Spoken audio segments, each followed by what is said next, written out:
Hello everyone, I'm Mark Suxford and I want to welcome you all to my new podcast called People Behind Brands, brought to you by Making Websites Better.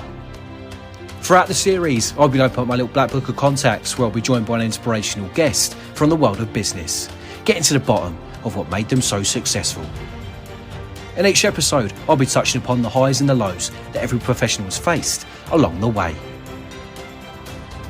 To never miss an episode, subscribe to our exclusive content now and follow us on our social media platforms. People Behind Brands. Life lessons from the world of business. A strong and honest businesswoman. My next guest gives us an insight into the world of HR and recruitment post-pandemic. Despite the personal challenges of raising her young son and going through divorce, she's become a recognised leader in business, fronting Kingswood Group and most recently KG Direct Hire in London and Essex.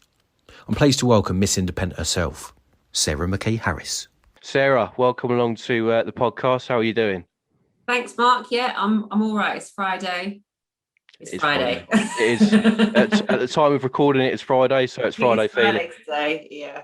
I've known Sarah for a few years now on a professional level, a driven, wholehearted woman in business. Sarah is the founder and managing director of her company, Kingswood Group, and most recently, KG Hire, based in London, Essex, and the home counties. Sarah specialises in HR recruitment, outsourcing, and consultancy, supporting organisations, whatever their size, industry, location, and stage of their life cycle. From working with her on her marketing campaigns to being part of the same networking group, Sarah is never far away, and is a popular individual on the local business circuit. So it was only right to get her involved on People Behind Brands. So first question, Sarah, talk to us about the story behind your brand. Yeah. Okay. Cool. So Kingswood Group is the main company, and as you said, KG Direct Hire was only launched about 3 or 4 weeks ago now, so it's still a fairly new brand. But it still very much comes under the Kingswood Group umbrella. Kingswood Group was born at the end of 2018, and it kind of came about because of my passion, really, which is my whole career has been spent working in recruitment, but specifically human resources recruitment. And HR, people have a different understanding of HR, but it covers the whole employee life cycle, everything from recruitment through to training and development, pay and reward, and everything in between, and all the way through to kind of exiting a business. And throughout those 16 years, I've worked with some amazing individuals, big global corporates in London through to, more SME technical specialists in Essex. So I've always been really passionate about how valuable HR is to a business, because people management, as we all know, is really tough going, and if you get it right, you get so much out of people, which obviously then impacts profitability and productivity in the business. So Kingswood Group was formed mainly because I'd fed up with working for other people, to be honest, and wanted to do things my way. It started out as just me, like a lot of small companies do, and in my 4th bedroom.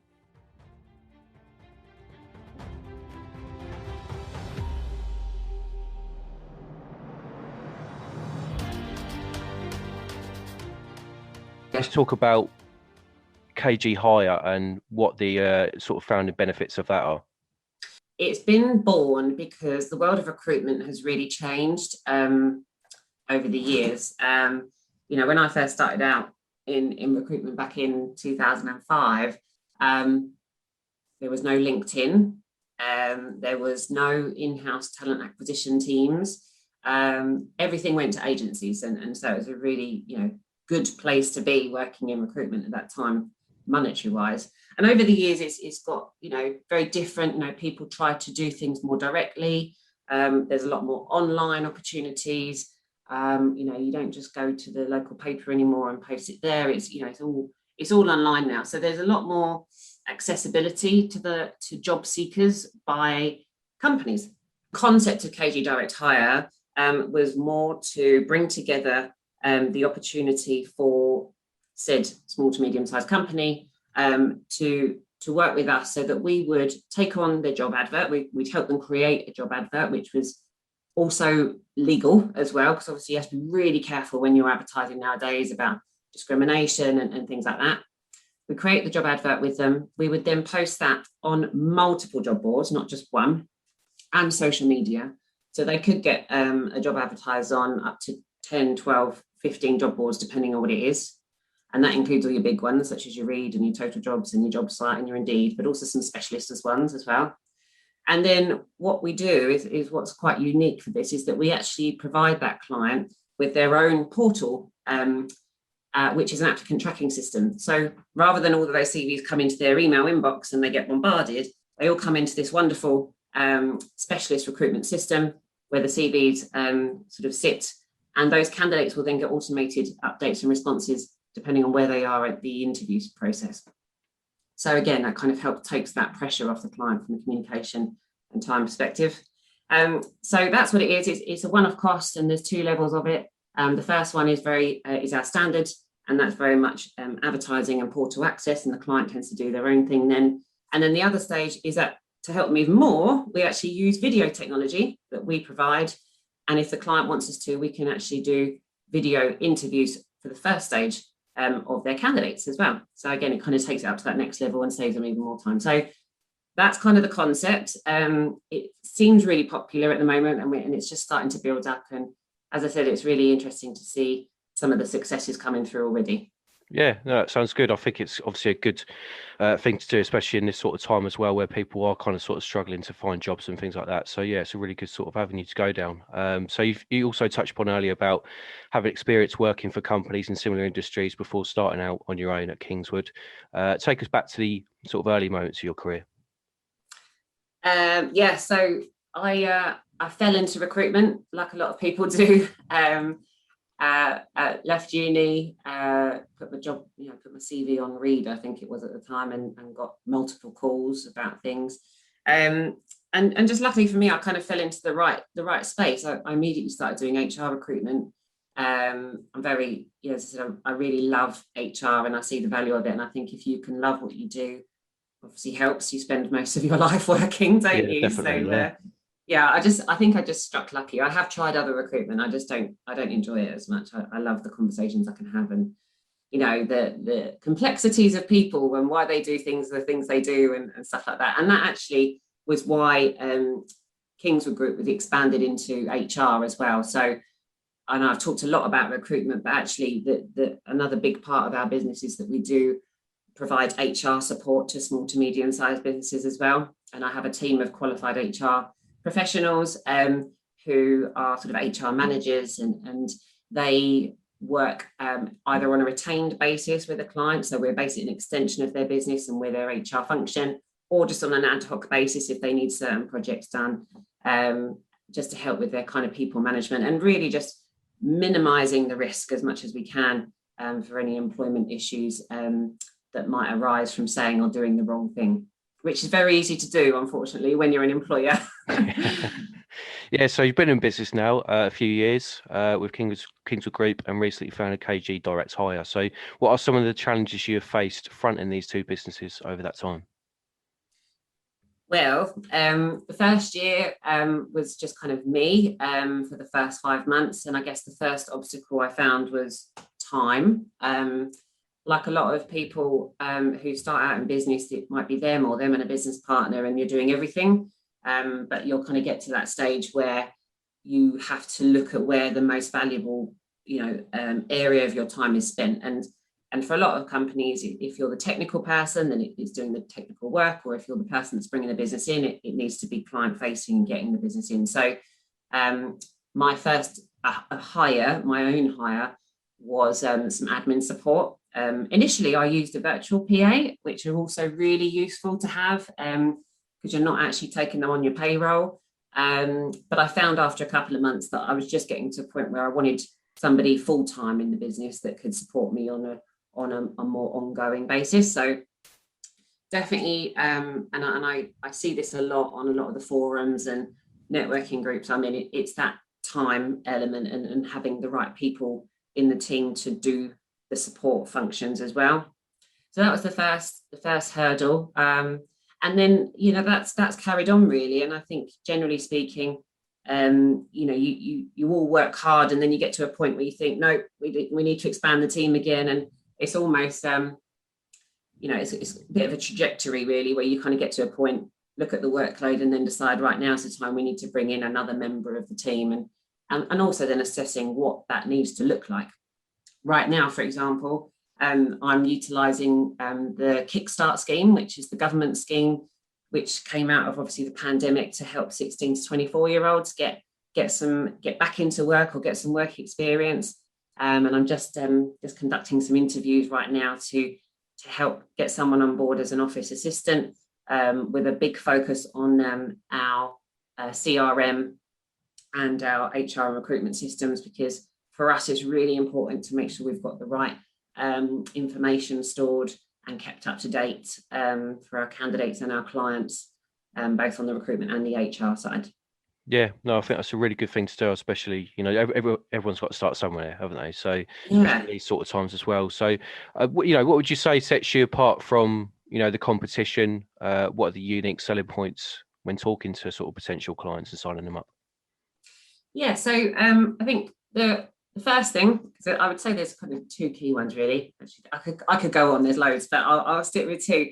So the first one I'd say is that I don't like using the term one-stop shop, but generally speaking, from an HR and recruitment perspective, because of how we're structured now, if a company comes to us with an HR requirement or learning and development or a project, we have the scope and the experience and the setup in the team to be able to support that, no matter how big they are, no matter how small they are, and no matter what the type of issue or requirement is. And then the second one, I'd say, is we're a really flexible, friendly, personable team. I think in a lot of industries, and especially HR and recruitment, you've got some really big players out there, and they can offer the world, but you tend to lose that relationship a little bit. And I get it, it's difficult as businesses grow to kind of always keep that. But I think for us, what really how we win and retain business is through those relationships. So, making sure we get to know our customers and keeping in touch, and it just making sure we get to know their business and what their pain points are, and then talking about how we can help that, rather than just sitting there taking the money and when they contact us, just chucking them a document that they'll have to sort out themselves. So it's very much that relationship partner. And we do what we say. We have regular catch-ups. We try and do that in person. Obviously, it's been a bit difficult lately. And we just try to be more solutions focused and more proactive rather than reactive.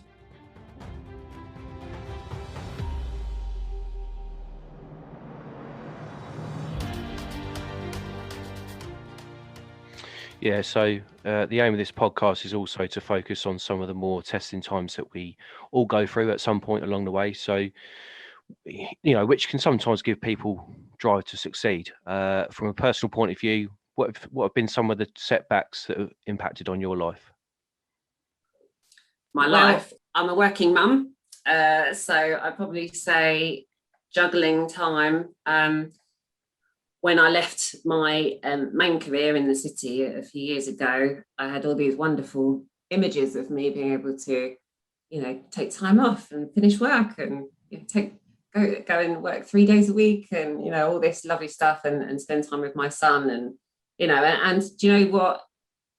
At least I've got the ability to make those decisions myself, but in reality, it hasn't happened as much, because when you do run a business, it's just you. There's nobody to fall back on. There's no, regular salary that you're going to get if you take time off anyway. So there is a pressure from that sense. I think the hardest bit is ensuring that you do look after your own well-being. And I know this is a massive thing in the market at the minute around well-being and mental health and physical health. And I can't stress enough how important it is to look after yourself. Because and I know we've all heard it before, if you're not okay, then nobody else is going to be okay. The business isn't going to be okay because everything is on you. So that's it does take a bit of time to understand that, and there's no one right way to do it. It is very personable, and it's personable to you as an individual, but also how your business runs and what team you've got and what you're doing.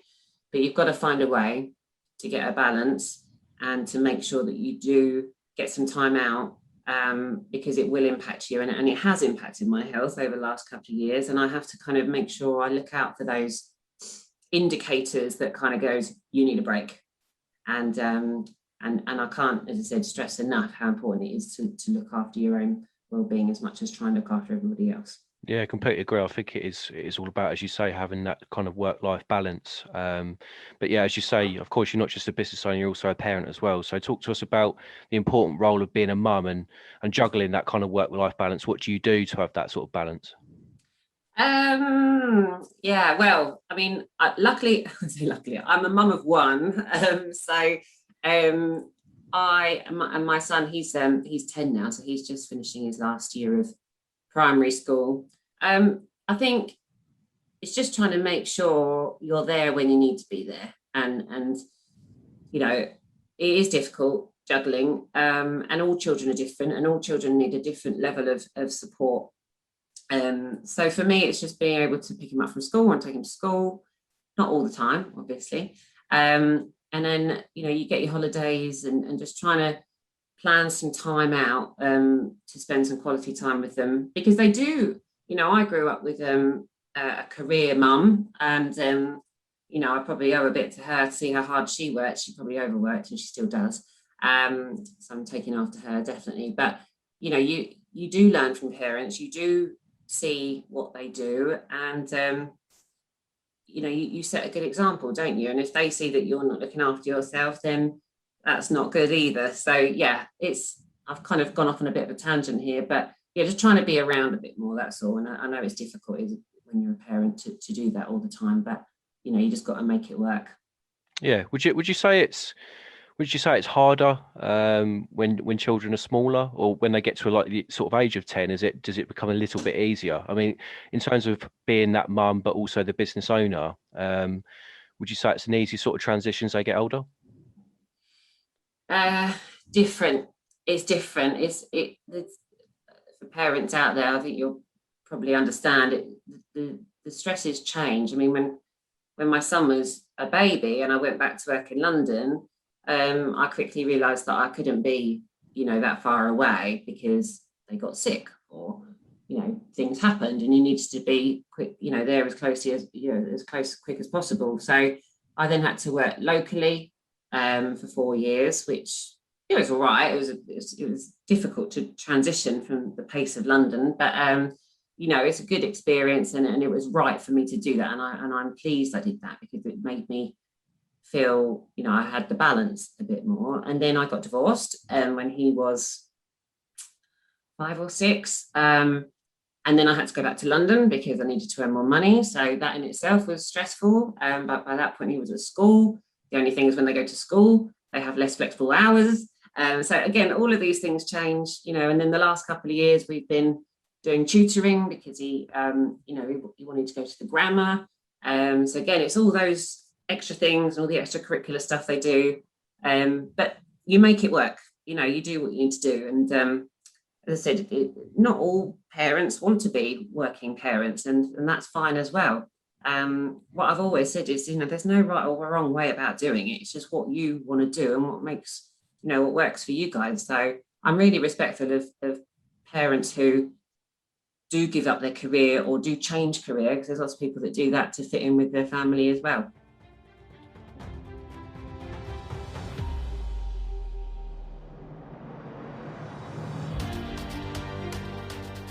Yeah, definitely. So one area that many businesses have struggled with in the last 12 months is the recent pandemic. That must have been tough, both professionally and personally, for you and the business.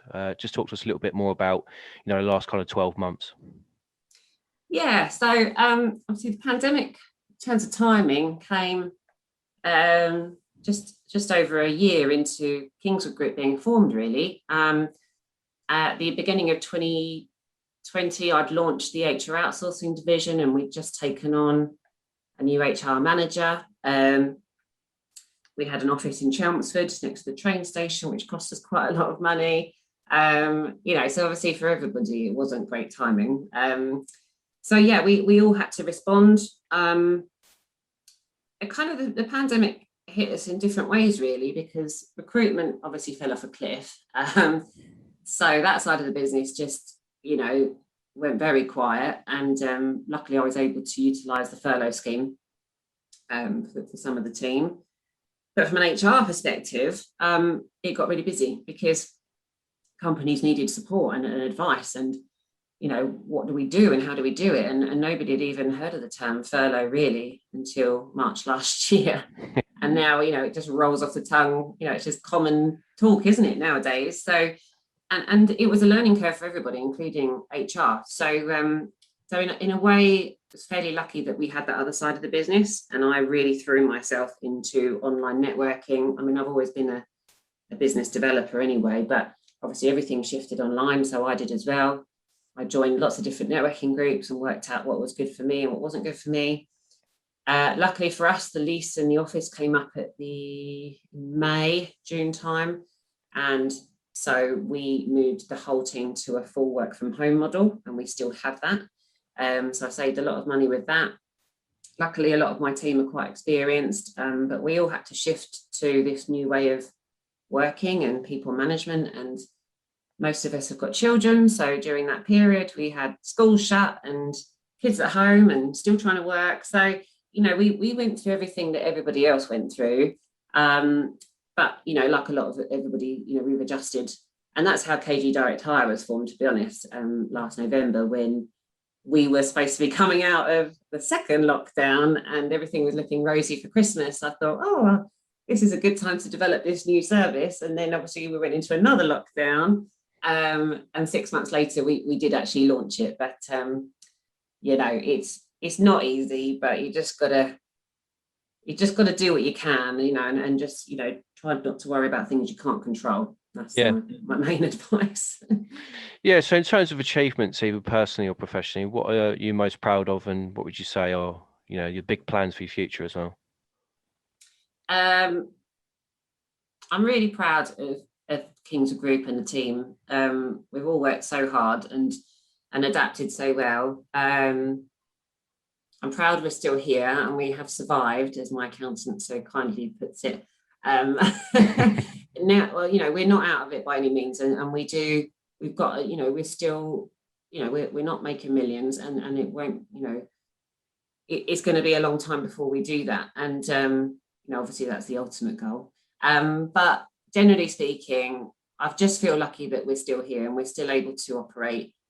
We've got a fantastic business network around us. We've got some great relationships, and we've had some fantastic support from our clients as well, and that continues. So I'm proud of that. I'm proud about where we're going. It's great to have such good feedback from businesses on what we do from an HR and recruitment perspective, and just want to keep going for that, really. Yeah. So if there's one life lesson from the world of business you could give to someone looking to seek your services, or just in general, what would that be? I would network, or get in with a good local networking group, because, and I'm not just talking about that from a sales perspective. Obviously, it's great that people will refer work to you and so forth, but it's being part of a group of other similar business-minded leaders who can support you with general business knowledge and management. They don't have to be from the same industry, but it does, me, I'm the only director in the company, can be quite a lonely job. And especially if you're fairly new to it, I've never run a company before Kingswood Group, and I hadn't even managed people before Kingswood Group. So it's been a massive learning curve. And sometimes just having that support group just makes it feel not so lonely, and you're not the only one going through it. And also there's some more experienced people who might be able to give you a nudge in the right direction, or suggest an alternative way to look at something. So that would be my advice. Yeah, I think I can agree with that. Obviously, we're part of the same networking group, and I think it is just nice to obviously talk to fellow business people, and put the word about for each and everyone's business, really, which is quite nice. But Sarah, I mean, it's been a real pleasure to have you on the show. I'm sure many women in business can take something from what you have said today that will resonate with them in some way, shape, or form. To find out more about Kingswood Group, you can visit the website www.kingswoodgroup.org or get in touch with Sarah directly on LinkedIn to discuss your requirements. Many thanks to Sarah for another great episode on People Behind Brands. Join us next time for more life lessons from the world of business.